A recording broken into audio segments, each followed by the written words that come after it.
Hello students, कैसे हैं आप? उम्मीद है अच्छे होंगे। तो बच्चों, लास्ट की क्लास में, लास्ट के लेक्चर में हमने बात की थी मॉलिक्यूलर बायोलॉजी फर्स्ट के बारे में।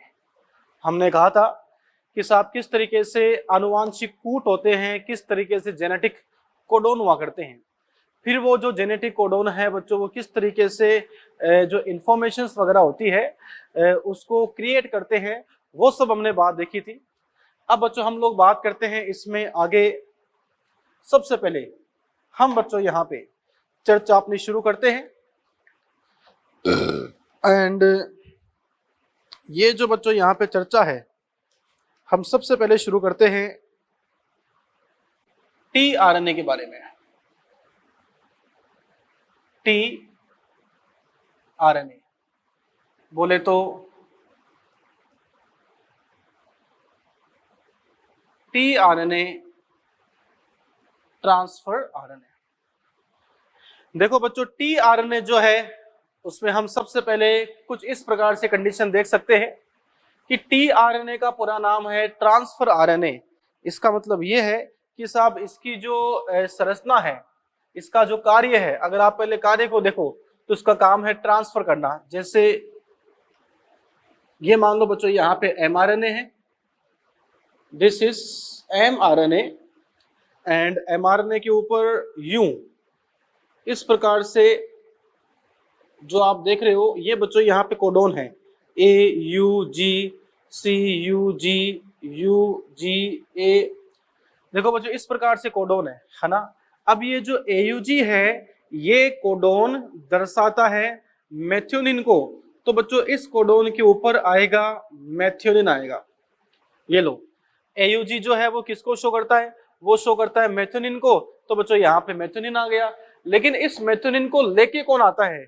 इसको बच्चों लेके आता है आपका टीआरएनए। तो कहने का मतलब यहाँ पर यह है कि टीआरएनए जो है वो एमआरएनए के ऊपर पाए जाने वाले जो कोडोन है, इन कोडोन को पढ़ता है। जो बच्चों टीआरएनए है वो टीआरएनए एमआरएनए के ऊपर पाए जाने वाले कोडोन को पढ़ता है, और इन कोडोन को पढ़कर तथा इन कोडोन को पढ़कर वो बच्चों क्या करता है? इन कोडोन को पढ़कर वो अमीनो अम्ल का ट्रांसफर करता है यहाँ पे। तुम यहाँ पे कह सकते हैं कि क्या करता है टीआरएनए? तो साहब टीआरएनए जो है यह है टीआरएनए का कार्य, टीआरएनए का कार्य एमआरएनए पर पाए जाने वाले, एमआरएनए पर पाए जाने वाले कोडोन को पहचान कर, एमआरएनए पर पाए जाने वाले कोडोन को पढ़कर, कोडोन को पढ़कर उचित अमीनो अम्ल, उचित एमिनो एसिड, उचित अमीनो अम्ल को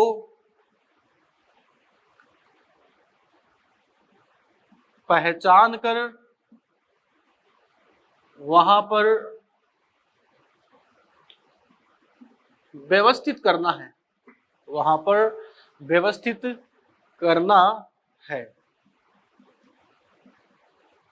तो प्यारे बच्चों, मेरे कहने का मतलब यहाँ पर यह है कि टीआरएनए क्या करता है कि साहब जो एमआरएनए है उस एमआरएनए के ऊपर जैसे कोडोन पाए जाते हैं, उस एमआरएनए के ऊपर पाए जाने वाले कोडोन को पढ़ता है, और बच्चों एमआरएनए के ऊपर पाए जाने वाले कोडोन को पढ़कर, एमआरएनए के ऊपर पाए जाने वाले कोडोन को पढ़कर वो बच्चों क्या करता है? उस कोडोन के अनुसार जो उचित अमीनो अम्ल है, वो कोडोन जिस अमीनो अम्ल को दर्शाता है बच्चों, ये उस अमीनो अम्ल को पहचान कर बच्चों यहाँ पर क्या करता है? उसको व्यवस्थित करता है। ये बच्चों यहाँ पे कंडीशन। तो एक बात तो अपने यहाँ पर ही हो गई। आगे बात करें बच्चों, टीआरएनए की संरचना कैसी होती है? तो हम कह सकते हैं कि साहब जो टीआरएनए है, इस टीआरएनए की संरचना टीआरएनए की संरचना उल्टे एल आकृति की होती है, उल्टे एल आकृति की होती है। इसके अलावा अगर आप 3D में बात करो तो साहब इसकी जो 3D संरचना है, ये बच्चों क्लोवर लीफ, यह है क्लोवर लीफ के समान होती है। ठीक है बच्चों, ये यहाँ पे कंडीशन है। अब इसके बाद में टीआरएनए की संरचना क्या है वो बच्चों हम यहाँ पे चर्चा कर लेते हैं।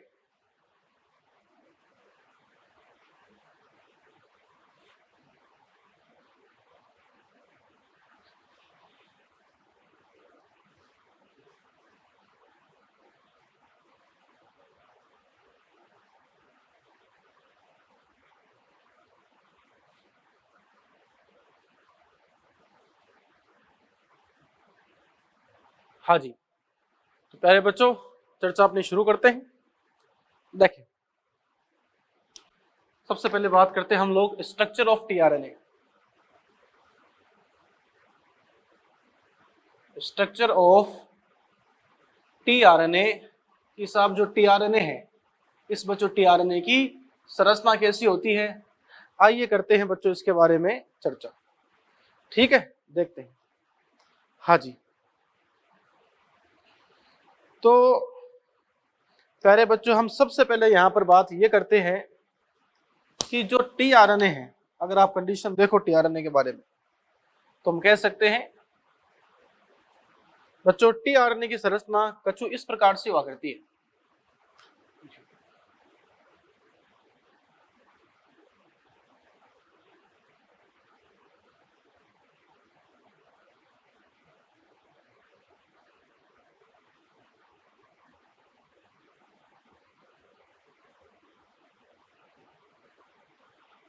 यूं,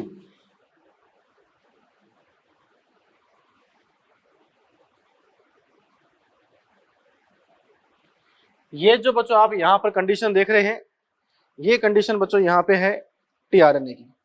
ये कंडीशन किसकी है? टीआरएनए कंडीशन है। अब सुनना बड़े ध्यान से। जैसे जो बच्चों टीआरएनए है उसके अंदर आप मान के चलो यूं,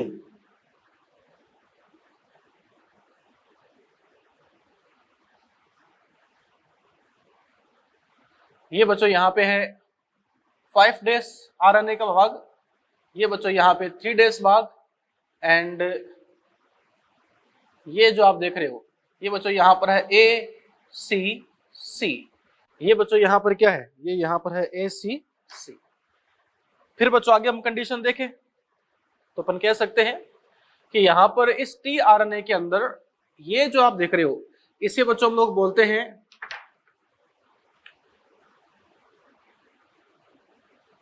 ये है एंटी कोडोन साइट। ये बच्चों यहां पर क्या है? एंटीकोडोन साइट है। और इस एंटीकोडोन साइट के ऊपर बच्चों 3 नाइट्रोजन क्षार होते हैं। एंटीकोडोन साइट का काम है कि जो एमआरएनए है उस एमआरएनए के ऊपर कोडोन को पढ़ना। ये जो आप यहां पर साइट देख रहे हो इसे बच्चों कहा जाता है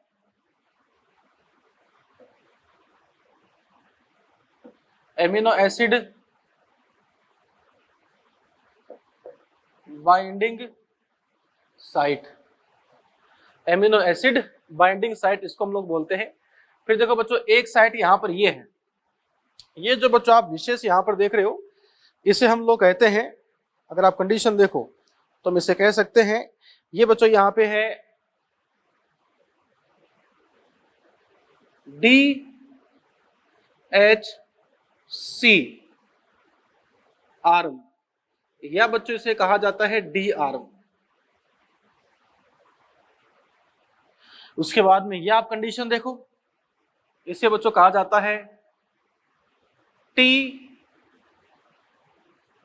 साई सी आर्म, या बच्चों इसको बोलते हैं टी आर्म।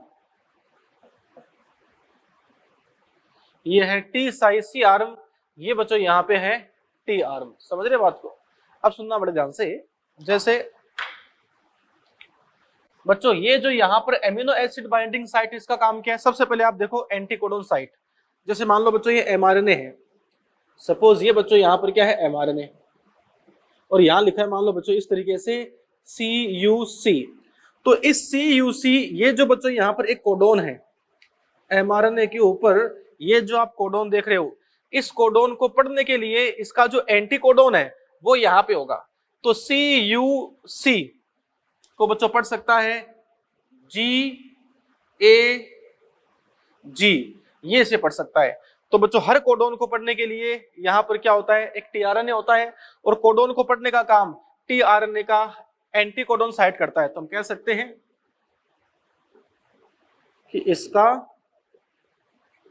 कार्य एमआरएनए पर, इसका कार्य एमआरएनए पर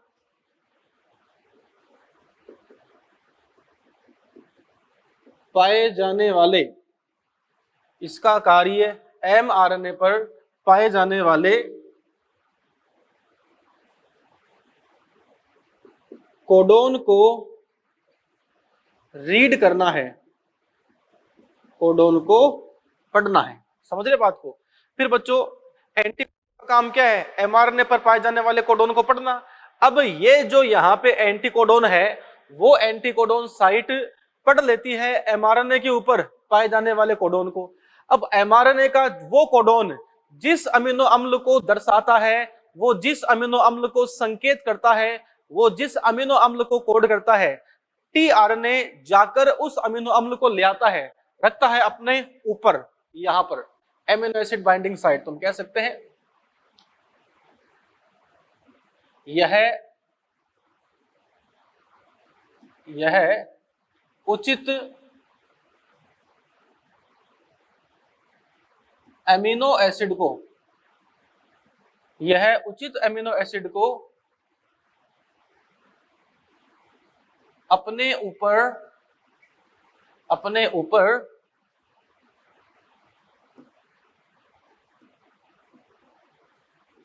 बांध लेती है।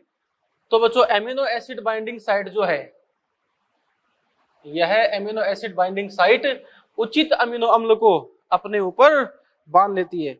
ये बच्चों यहाँ पे कंडीशन है। आगे बात करें। अब बच्चों हम आगे यहाँ पे चर्चा करें तो देखो बच्चों, एक यहाँ पे है DHC आर्म, इसका बच्चों पूरा नाम यहाँ पे होता है DHC या डी आर्म ना।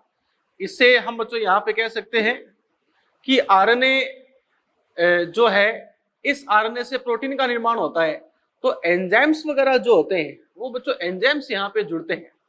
समझ रहे बात को?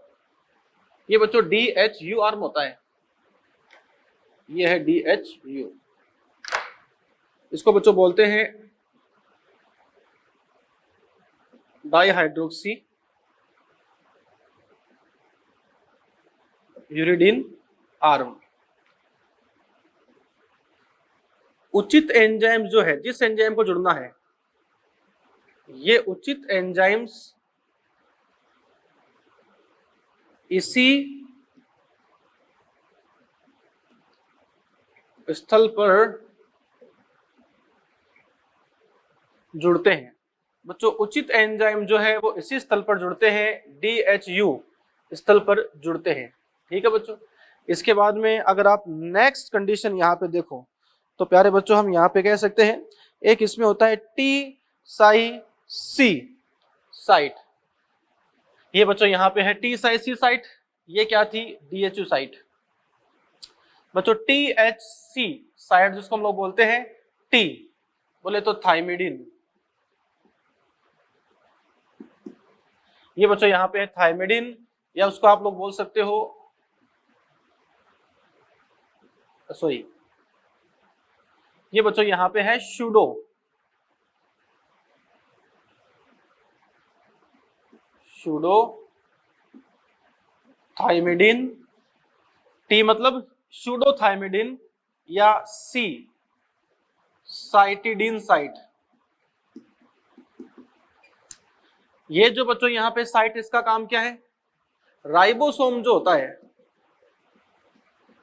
राइबोसोम इसी साइट पर जुड़ता है। देखो बच्चों, यहाँ पे टी का मतलब यहाँ पे सुडोथायमिडिन से है। बच्चों थायमिन जो है वो डीएनए में होता है, आरएनए में नहीं होता, यहाँ पे यूरिडिन होता है, तो इसको आप बोल सकते हो सुडोथायमिडिन या फिर यूरिडिन साइटिडिन साइट। ठीक है, तो बच्चों इस प्रकार से यहाँ पे कंडीशन है, तो हम कह सकते हैं कि साहब जो टी आरएनए है उस टी आरएनए के अंदर इस प्रकार से बच्चों बहुत सारी संरचना पाई जाती है। समझ रहे बात को? ये बच्चों यहाँ पे कंडीशन है।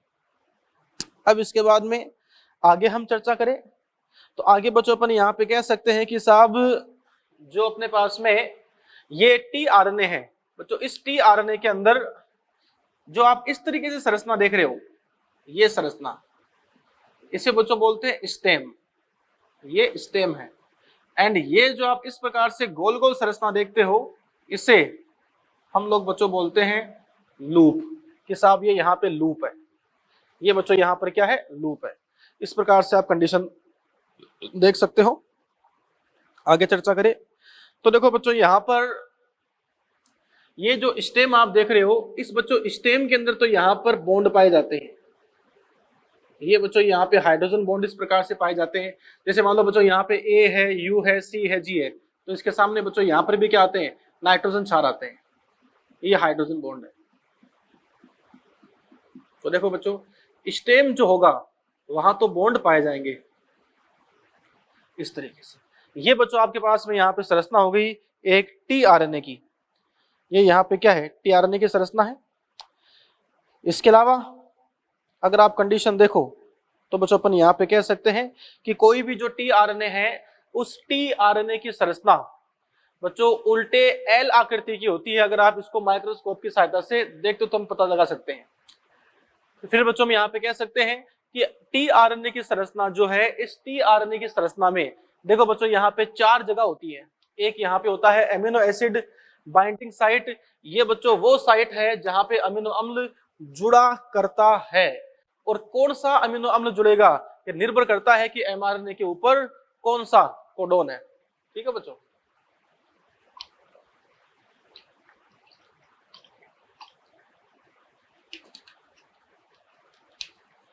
चलिए आगे बात हम करते हैं।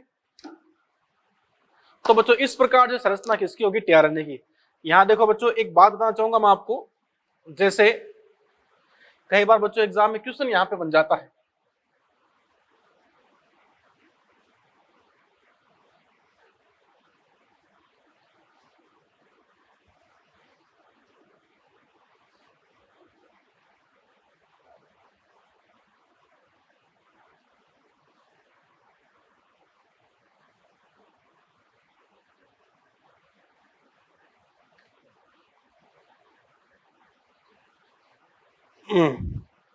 हाँ जी देखिए ये बच्चों यहाँ बात होगी टीआरएनए की।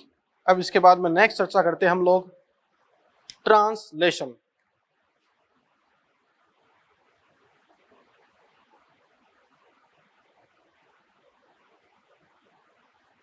ट्रांसलेशन या इसे बच्चों हम लोग क्या बोलते हैं, अनुवादन। अच्छा, वो जो बच्चों अभी बताया था मैंने आपको टीआरएनए और एंटीकोडोन साइट, बच्चों वहां से कई बार क्वेश्चन बनते हैं जो आप इजीली कर पाओगे। एक बार आप हल्का सा एग्जाम्पल तो देख लो, है ना, कहीं दिक्कत आपके आए नहीं। जैसे आपको ऐसे बोल दिया कि साहब ये एमआरएनए है, ये तो कौन है, एमआरएनए, दिस इज एमआरएनए। और एमआरएनए जो है ये बच्चों यहाँ पे है कोडोन।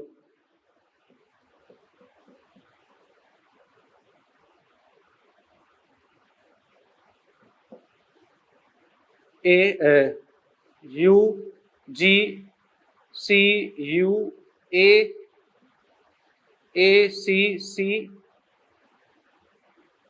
अगला बच्चों यहां मान लेता हूं मैं जी you G C you see ए सी जी। ये मान लो बच्चों यहाँ पे एमआरएनए है और ये बच्चों यहाँ पे कोडोन है। ठीक है, कुछ कोडोन के नाम मैंने ऊपर लिखे हैं, कुछ कोडोन के नाम नीचे लिखे हैं, उससे कोई फर्क नहीं पड़ता, आपको सिर्फ कोडोन की सीक्वेंस याद होनी चाहिए। अब आपको ऐसे बोल दे कि बताओ यहाँ पे जो टीआरएनए आएंगे, इस टीआरएनए के अंदर एंटीकोडोन साइट क्या होगी, आपको पूछ ले कि टीआरएनए जो है उसमें एंटी कोडोन साइट बताओ, या फिर ऐसे बोल दे कि साहब ये टीआरएनए है, ऐसे बोल दे कि ये कौन है, टीआरएनए। एंड ये जो टीआरएनए है बच्चों यहाँ पे लिखा है मान लो CAC, तो ये बोल दे कि साहब ये जो टीआरएनए है वो कौन से कोडोन को रीड करेगा। तो बच्चों CAC जो यहाँ पे टीआरएनए है वो कोडोन करता है किसको, ये तो एंटी कोडोन है, तो GUG, ये जो बच्चों यहाँ पे कोडोन है इस कोडोन को ये रीड करेगा, इस कोडोन को ये पढ़ेगा, है ना। ये बच्चों यहाँ पे कंडीशन है।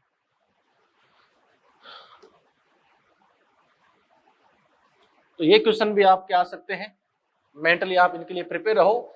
बस बच्चों एक बात का ध्यान रखना, एक बात का ध्यान रखना कि अगर आपको यहाँ पूछे कि कोडोन कौन सा है, एंटी कोडोन कौन सा है, तो बच्चों ध्यान रखना कि कोडोन यहाँ पर जो है वो तो होता है एमआरएनए में, और एंटी कोडोन कहाँ होता है, टीआरएनए में। जैसे बच्चों मैं आपको अच्छा क्वेश्चन देता हूं करने के लिए, क्वेश्चन ये है कि साहब ये कोई डीएनए है, ये डीएनए है इस प्रकार से, ये यहाँ पे डीएनए है, ठीक है। एंड ये मान लो बच्चों यहाँ पे टेम्पलेट स्ट्रैंड है, दिस इज टेम्पलेट स्ट्रैंड, ये है ATCGTAT, just example, just example, है ना। तो ये क्या हो गया, TAGCATA,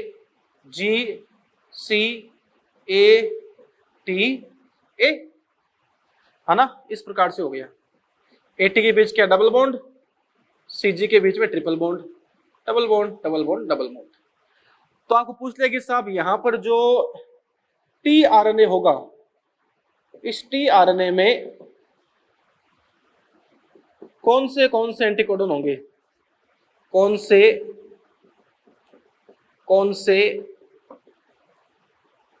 एंटीकोडन होंगे, ये मान लो बच्चों क्वेश्चन आ जाए। तो आपको पता है कि सबसे पहले आपको बनाना है एमआरएनए, फिर जो एमआरएनए है उससे आप बना सकते हो टीआरएनए। देखिए सबसे पहले याद करो कि डीएनए में दोनों चेन जो है वो तो एमआरएनए का निर्माण करती नहीं है, एमआरएनए का जो निर्माण है वो एक ही चेन करती है जिसका नाम क्या होता है, टेम्पलेट स्ट्रैंड। तो टेम्पलेट से बनेगा एमआरएनए। तो ए के सामने क्या आ गया, टी के सामने, सॉरी बच्चों ए के सामने आरएनए में क्या आता है, यूरेसिल, टी के सामने ए, सी के सामने जी, जी के सामने सी, टी के सामने ए के सामने यू और टी के सामने ए। ये बच्चों आपके पास में आ गया है एमआरएनए। ये क्या आ गया, एमआरएनए आ गया। अब एमआरएनए में ये मान लो बच्चों यहाँ पे कोडोन है 1 2, ये बस 2 ही कोडोन बने यहाँ पर, ये कोडोन नहीं बना, 2 कोडोन है। तो इसके लिए जो टीआरएनए आएगा ना उसमें एंटी कोडोन क्या हो जाएगा, यू के सामने ए के सामने यू, जी के सामने सी। ये बच्चों यहां पर एक वो टीआरएनए इस प्रकार से आएगा यू। ये बच्चों यहाँ पे टीआरएनए है और इस टीआरएनए में ये यहाँ पर एंटीकोडोन साइट है CAU। बच्चों CAU के अंदर क्या होगा, सी के सामने होगा जी, ए के सामने यू, यू के सामने ए। ये बच्चों यहाँ क्या बन गया, इस प्रकार से एंटीकोडोन बन गया। ये यहाँ पर क्या है, एंटीकोडोन है। तो साहब यहाँ पर कौन से एंटीकोडोन आएंगे, तो आप बता सकते हो, एक तो आएगा AUC, एक आएगा GUA। ये बच्चों यहाँ पर एंटीकोडोन आएगा इस डीएनए से। ऐसे क्वेश्चन आपको पूछ सकते हैं। हालांकि देखो बच्चों काफी ये टिपिकल क्वेश्चन होता है, क्योंकि यहाँ पे आप क्या करते हो, आपको टीआरएनए पूछता है तो सीधा क्या करते हो, आप इसका कॉम्प्लीमेंट्री रख देते हो, तो वहां से गलत हो जाएगा। पहले आपको डीएनए में ढूंढना है कि टेम्पलेट कौन सी है, टेम्पलेट को देख के एमआरएनए बनाओ, फिर एमआरएनए का उल्टा क्या बनाओ, एंटीकोडोन बनाओ। हालांकि बच्चों ये जो चीज है वो संभव प्रोकैरियोटिक में है, क्योंकि यूकैरियोटिक में पॉसिबल नहीं है, बिकॉज यूकैरियोटिक में पहले इससे बनेगा एचएनआरएनए, और एचएनआरएनए में आपको वहां पर इंट्रॉन्स हटा के एक्सॉन्स को जोड़ने हैं, तब जाके बच्चों क्या बनेगा, एमआरएनए। ठीक है, ये यहाँ पे चीजें होती है। चलिए बात बच्चों अपनी शुरू करते हैं ट्रांसलेशन के बारे में। चलिए ट्रांसलेशन,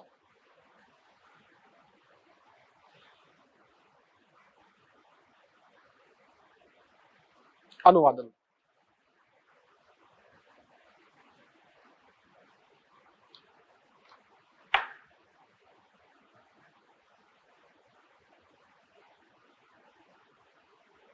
अनुवादन।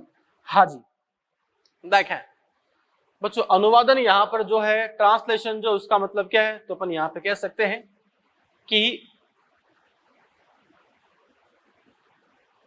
जो mRNA है उस mRNA से प्रोटीन का निर्माण करना, mRNA से प्रोटीन का निर्माण करना, इसे बच्चों कहा जाता है ट्रांसलेशन, इसे बच्चों कहा जाता है अनुवादन। तो सबसे पहले बात अपन यहाँ पे करते हैं कि अनुवादन क्या है। अनुवादन एक ऐसी क्रिया है जहां mRNA से प्रोटीन बनता है। लेकिन साहब ये प्रोसेस होती कैसे है, ये प्रोसेस जो है वो किस तरीके से संपन्न होती है, आइए अपन यहाँ पर देखते हैं। जैसे ये बच्चों अपने पास में कोशिका है, ये क्या है, सेल। थोड़ा सा मैं इसको बड़ा डायग्राम बना देता हूं।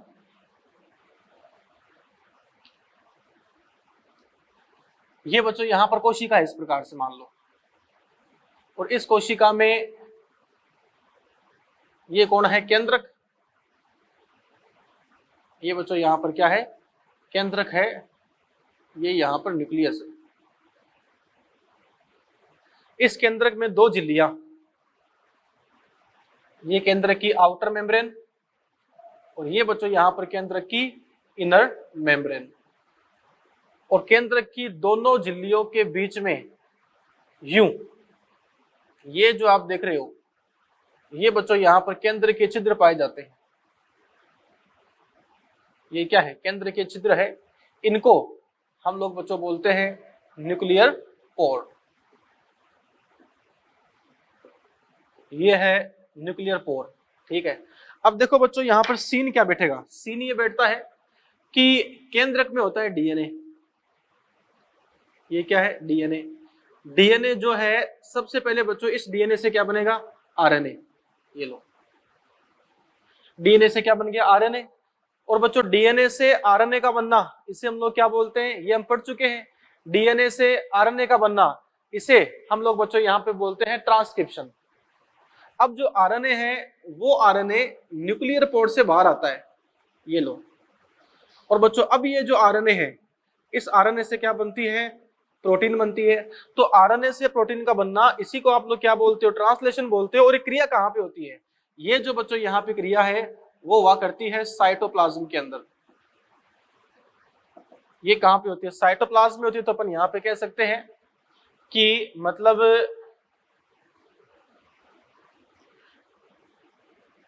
ट्रांसलेशन जो है, इस ट्रांसलेशन का स्थल जो होता है, ट्रांसलेशन का स्थल जो होता है, ये बच्चों होता है साइटोप्लाज्म।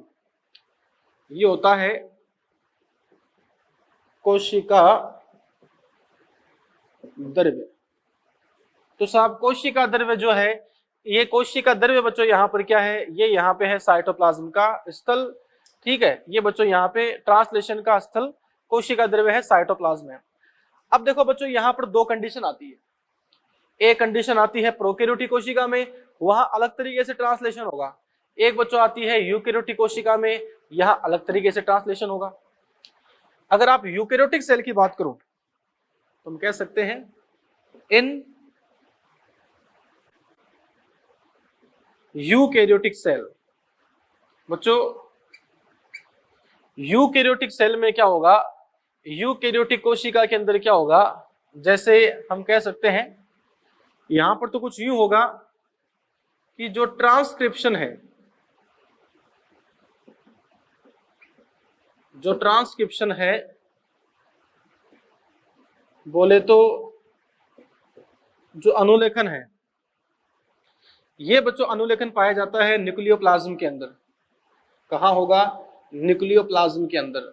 मतलब जो बच्चों केंद्रक द्रव्य है, उस केंद्रक द्रव्य के अंदर ही ट्रांसक्रिप्शन होगा। डीएनए से आरएनए बनता है केंद्रक द्रव्य के अंदर, न्यूक्लियोप्लाज्म के अंदर। फिर जो ट्रांसलेशन है, फिर जो ट्रांसलेशन है बोले तो जो अनुवादन है, ये बच्चों अनुवादन कहां चलता है, ये चलता है साइटोप्लाज्म के अंदर। तो मेरे कहने का मतलब क्या है कि साहब न्यूक्लियोप्लाज्म में तो क्या हुआ, ट्रांसक्रिप्शन, और साइटोप्लाज्म के अंदर क्या हुआ, ट्रांसलेशन। तो ट्रांसक्रिप्शन और ट्रांसलेशन दो अलग अलग क्रिया है, तथा ये दोनों जो बच्चों यहाँ पे अलग अलग क्रिया होती है, ये दोनों यहाँ पर जो अलग अलग क्रिया है वो यूकेरियोटिक कोशिका के अंदर अलग अलग स्थलों पर होती है। ट्रांसक्रिप्शन और ट्रांसलेशन साथ साथ नहीं होते यूकेरियोटिक कोशिका में, पहले ट्रांसक्रिप्शन होगा, क्योंकि जब बच्चों डीएनए से आरएनए बनेगा तब वो आरएनए केंद्रक छिद्र से होकर, देखो बच्चों यहाँ पर एक केंद्र के छिद्र है, फिर वो आरएनए केंद्र के छिद्र से होकर बाहर निकलता है, साइटोप्लाज्म में आता है। फिर साइटोप्लाज्म में आकर ये जो बच्चों आरएनए है उससे निर्माण किसका होगा, प्रोटीन का होगा।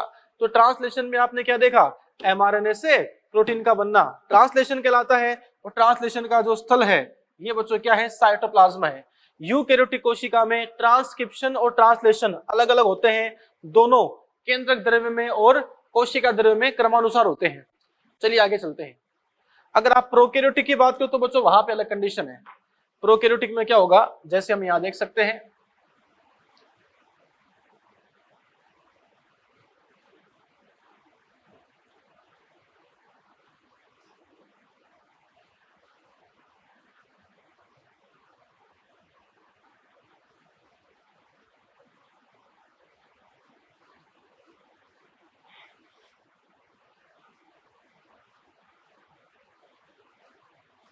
हाँ जी देखें बच्चों, प्रोकैरियोटिक कोशिका में कुछ यूं सीन है,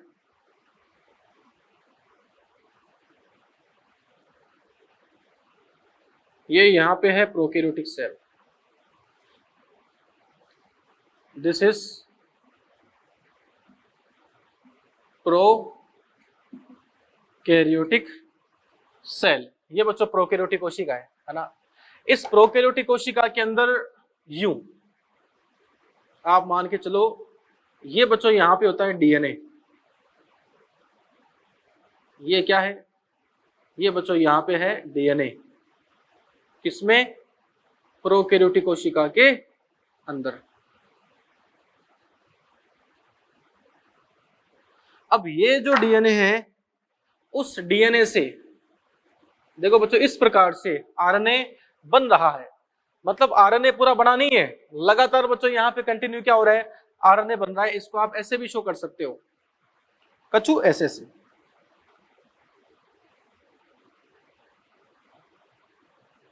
यूं कि साहब देखो यहां से यूं निकल के आरएनए बाहर आ रहा है, और बच्चों आरएनए से डीएनए से आरएनए बनता रहता है। और बच्चों फिर ये जो एमआरएनए है बच्चों, इस एमआरएनए से आप कह सकते हो ये क्या जुड़ गया, राइबोसोम। ये एमआरएनए से राइबोसोम जुड़ के इस प्रकार से प्रोटीन का निर्माण कर रहा होता है, ये है प्रोटीन। और ये बच्चों यहाँ पे कौन है, राइबोसोम, एंड ये बच्चों यहाँ पे कौन है, एमआरएनए है। तो प्यारे बच्चों हम यहाँ पे कह सकते हैं कि देखो डीएनए से एमआरएनए अभी पूरा नहीं बना है, मतलब डीएनए से एमआरएनए बन रहा है, और जितना एमआरएनए बना है उतने एमआरएनए से राइबोसोम जुड़कर प्रोटीन बना रहा है। एमआरएनए बनता जाता है, राइबोसोम उस पे आगे सरक सरक के प्रोटीन बना रहा होता है। तो बच्चों पर यहाँ पे इस प्रकार से कह सकते हैं कि जो यहाँ पर प्रोकैरियोटिक कोशिका है यहाँ पे अलग सीन है। यहाँ ट्रांसक्रिप्शन व ट्रांसलेशन, यहां ट्रांसक्रिप्शन व ट्रांसलेशन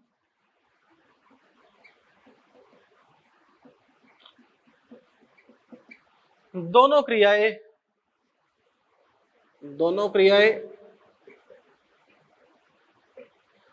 क्रियाएं साथ साथ सतत रूप से चलती है।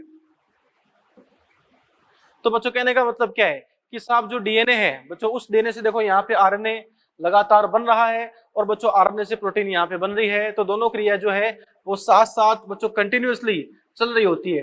क्यों ऐसा यूकेरियोटिक में क्यों नहीं हुआ, क्योंकि बच्चों यूकेरियोटिक में अलग चीज है।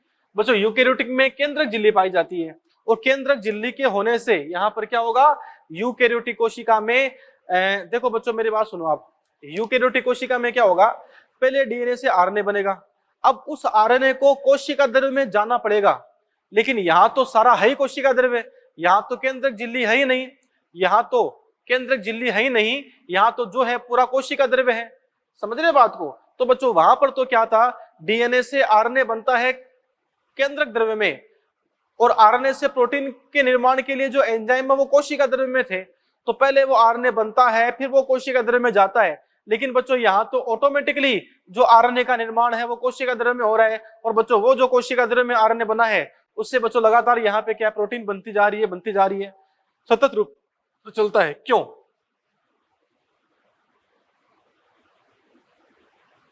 बिकॉज यहां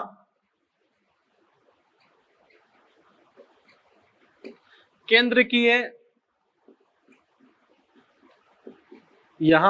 की झिल्ली नहीं पाई जाती, यहां केंद्र की झिल्ली जो प्रोकैरियोटिक कोशिका है, यहां केंद्र की झिल्ली नहीं पाई जाती, जिससे दोनों क्रियाएं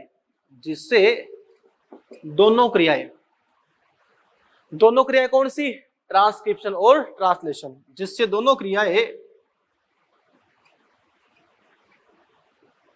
साइटोप्लाज्म में कोशिका द्रव्य में चलती रहती है। दोनों क्रियाएं साइटोप्लाज्म में चलती रहती है, कोशिका द्रव्य में बच्चों ये चला करती है, चलती रहती है, ये यहाँ पे कंडीशन है। अब इसके बाद में हम आगे यहाँ पर देखें तो देखो बच्चों इस तरीके से जो डीएनए है उससे निर्माण किसका हो जाएगा, आरएनए का। अब आरएनए का निर्माण जो है वो बच्चों प्रोकैरियोटिक कोशिका में कहाँ होता है, यहाँ तो दोनों क्रिया साइटोप्लाज्म में होती है, लेकिन वहां पे जो यूकेरियोटिक कोशिका थी वहां आरएनए का निर्माण तो हुआ था न्यूक्लियोप्लाज्म में, और जो प्रोटीन का निर्माण है वो कहाँ पे हुआ है, कोशिका द्रव्य में हुआ है। तो देखो बच्चों यहाँ पे दोनों कंडीशन में अंतर आ रहा है, दोनों में यहाँ पे डिफरेंस है। चलिए आगे चर्चा करते हैं। देखें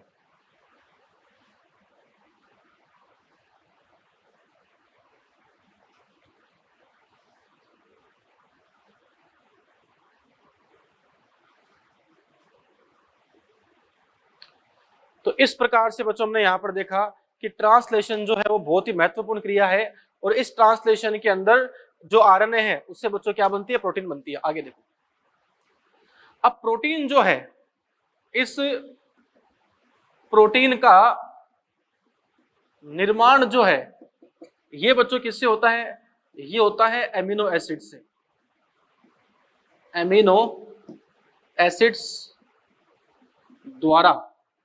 जो बच्चों प्रोटीन का निर्माण है वो एमिनो एसिड्स के द्वारा होता है, ठीक है। और आप यहां पे कह सकते हो कि प्रोटीन का प्रकार जो है, प्रोटीन का प्रकार जो है यह एमिनो एसिड के सीक्वेंस पर निर्भर करता है। एमिनो एसिड की सीक्वेंस क्या होगी बच्चों, इस बात पर डिपेंड करता है प्रोटीन का प्रकार।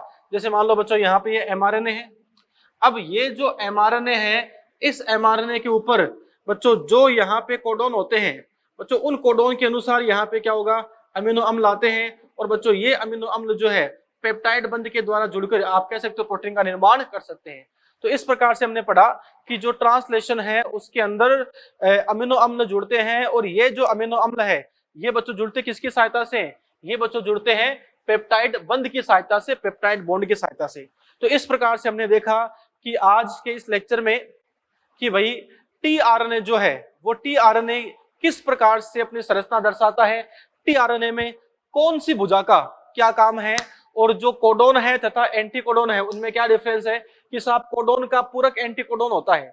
कोडोन कहाँ पे होता है, एमआरएनए में, और बच्चों एंटीकोडोन यहाँ पे कहाँ होता है, टीआरएनए के अंदर होता है। इस प्रकार से हमने चर्चा की है। अब इसके बाद में हम आगे यहाँ पे कंडीशन देखें तो बच्चों आगे हम यहाँ पे कंडीशन देख सकते हैं कि आखिर किस प्रकार से वो जो एमआरएनए है प्रोटीन का निर्माण करता है। ये बच्चों बात हम करेंगे अपने अगले लेक्चर के अंदर। Thank you.